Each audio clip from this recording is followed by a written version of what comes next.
भारत इस वक्त लद्दाख में चीन और पश्चिमी छोर पर पाकिस्तान से दो हाथ कर रहा है।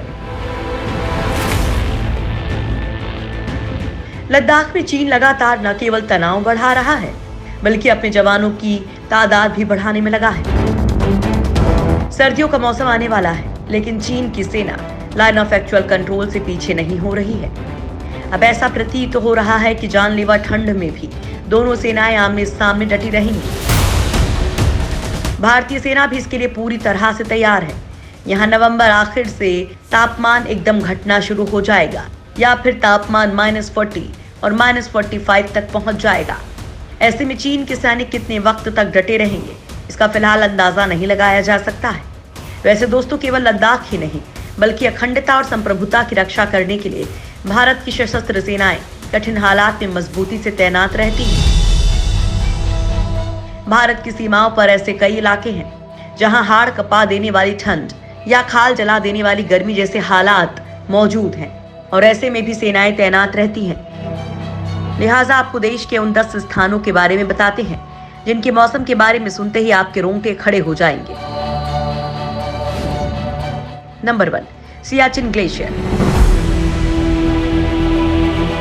सियाचिन ग्लेशियर दुनिया की सर्वोच्च रणभूमि है जहां भूस्खलन और बर्फीली जमीन धंसने की मुश्किलें आम हैं। 5753 मीटर की ऊंचाई पर काराकोरम पर्वत श्रृंखला के पूर्व में और समुद्र तल से 18,875 फीट की ऊंचाई पर स्थित इस रणभूमि में तापमान -50 डिग्री सेल्सियस तक गिर जाता है। इस इलाके में कुछ सिपाही खराब मौसम की वजह से भी मारे जा चुके हैं। भारत के लिए अहम रणभूमि सियाचिन में पोस्टिंग से पहले फौजियों की कड़ी ट्रेनिंग होती है ताकि वो वहां के मौसम के अनुकूल हो सके। Number 2, Dras sector.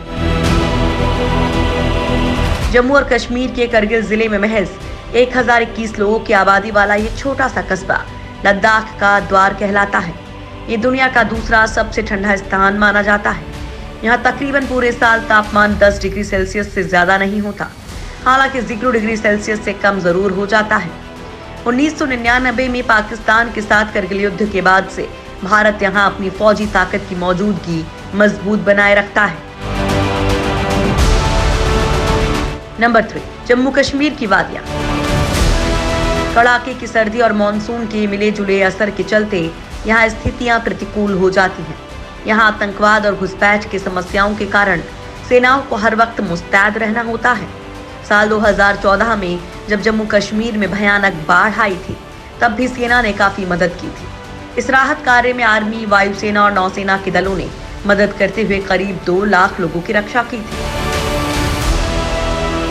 Number 4, Rajasthan border. Pakistan के साथ भारत अपने उत्तर से पश्चिम तक का सीमा साझा करता है। एक तरफ उत्तर में बेहद ठंड के हालात हैं, तो राजस्थान में बॉर्डर पर भीषण गर्मी के। यहाँ तापमान 50 डिग्री सेल्सियस तक पहुंच जाता है। उस पर मुसीबत ये भी होती है कि धूल की आंधियां, रेतीले बवंडर भी यहाँ आम है और रेगिस्तानी आबोहवा जीने के हालात मुश्किल कर देती है। इस सख्त मौसम के बावजूद यहाँ सेनाएं लगातार पेट्रोलिंग करती हैं। नंबर 5, भारत की समुद्री सीमा।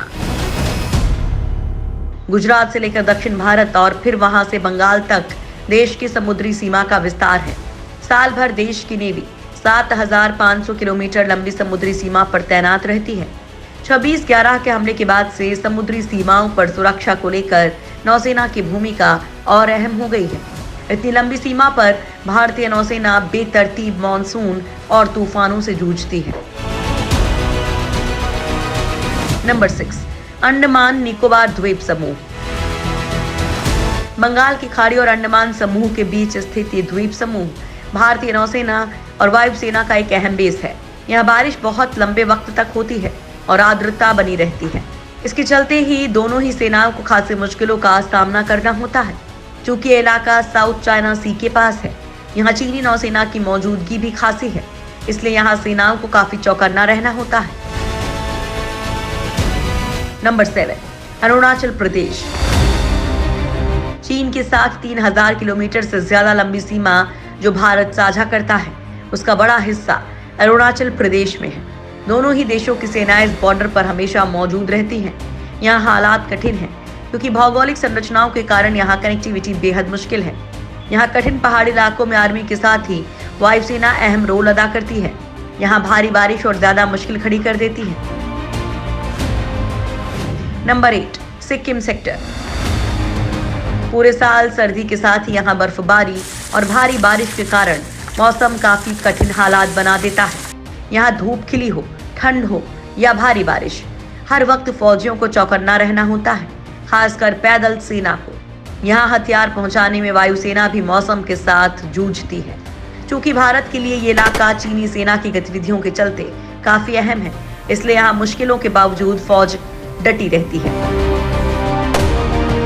नंबर 9, उत्तराखंड की पहाड़ी। भारत के इस उत्तरी राज्य में भी कश्मीर की तरह तापमान शून्य से भी नीचे चला जाता है। इसके साथ इस पहाड़ी प्रदेश में मॉनसून के ज्यादा मेहरबान रहने से भी यहाँ हालात मुश्किल के हो जाते हैं। क्योंकि चीन की तरफ से यहाँ घुसपैठ को लेकर सतर्क रहना होता है, इसलिए कठोर मौसम के बावजूद सेनाएं तैनात रहती हैं। साल 2013 में भारी बाढ़ के वक्त यहाँ भी सेना और तमाम सशस्त्र बलों ने हजारों लोगों का जीवन बचाया था। नंबर 10, भारत की हवाई सीमा। देश के हवाई क्षेत्र में सुरक्षा और युद्ध की स्थिति में सेना को हवाई मदद देने के लिए जिम्मेदार वायुसेना पूरे देश में अपनी मौजूदगी रखती है। उत्तर में चाहे बर्फीले मौसम का सामना करना हो या पश्चिम भीषण गर्मी में रेतीले तूफानों का या पूर्व में बेहद बारिश का, वायुसेना कठिनाइयों से जूझती रहती है।